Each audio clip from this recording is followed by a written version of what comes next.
Bon, ça vous a pas échappé, Emmanuel Macron a participé à un match de foot caritatif. Bon, sur le papier c'est cool, ça donne de l'argent aux bonnes œuvres, c'est une bonne opération de com pour Macron. En théorie, tout le monde est gagnant. Tout le monde est gagnant, sauf le foot. Non, parce qu'il faut voir le niveau du mec en foot. Je comprends enfin pourquoi son parti s'appelle En Marche, c'est parce qu'on l'a pas vu courir de tout le match. On est quand même assez loin d'un Boris Johnson qui confond le foot et le MMA, et qui fout des énormes coups de boule dans les boules de ses adversaires. Lucu, oh non. Oh le tampon. C'est carton rouge direct. Ouais, c'est carton rouge direct. Carton rouge direct. Et forcément, les esprits s'échauffent. Nous, à la place, on a eu l'inspecteur Derrick qui tire des pénaltys au ralenti. Regardez-moi ça, c'est incroyable.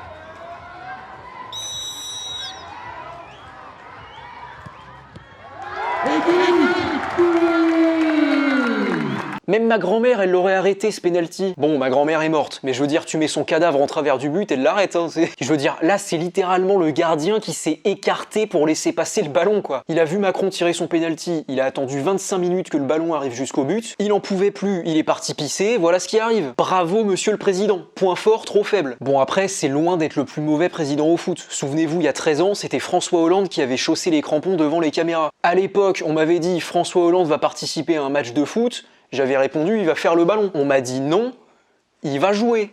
Bon, tout ça pour dire, Macron c'est loin d'être le pire président au foot. D'ailleurs, il a gagné son match. Après, le mec est peut-être nul en foot, mais il est pas con non plus. Dans son équipe, il avait mis que des anciennes stars du foot français. Christian Carambeu, Marcel Desailly, Laure Boulot et plein d'autres. Et face à lui, il y avait une équipe de soignants. C'est-à-dire des gens qui n'ont pas dormi depuis que le Covid existe. Résultat 6-1, mais en même temps t'aurais fait un match de rugby Nouvelle-Zélande versus le village des Schtroumpfs, ça aurait été plus équilibré. Bref, le match était quand même disputé pour une bonne cause, donner de l'argent à la fondation des hôpitaux dans le cadre de l'opération Pièce jaune. De ce point de vue-là, c'est une grande réussite, parce que le match a permis de récolter 50 000 €, et cet argent-là, il va aller aider directement des gens dans le besoin. Donc en soi, l'intention est bonne, et en plus de ça, c'est une très belle opération de communication pour le président. Absolument tout le monde a parlé de ce match et ça lui permet de se rebâtir une image de président jeune et moderne. Un peu comme quand il était apparu dans la vidéo de McFly et Carlito.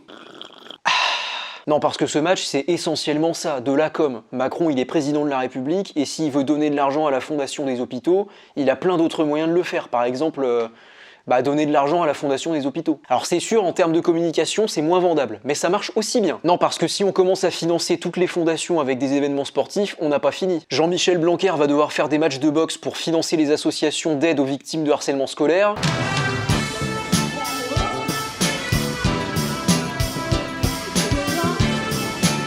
Le garde des Sceaux va aller faire des concours de pâté de sable, bref, vous avez compris. Alors sinon, moi j'ai une autre idée pour financer les bonnes œuvres. Juste après le match, il y a une grande réception qui a été organisée à l'Elysée, avec champagne, petit four et tout, regardez.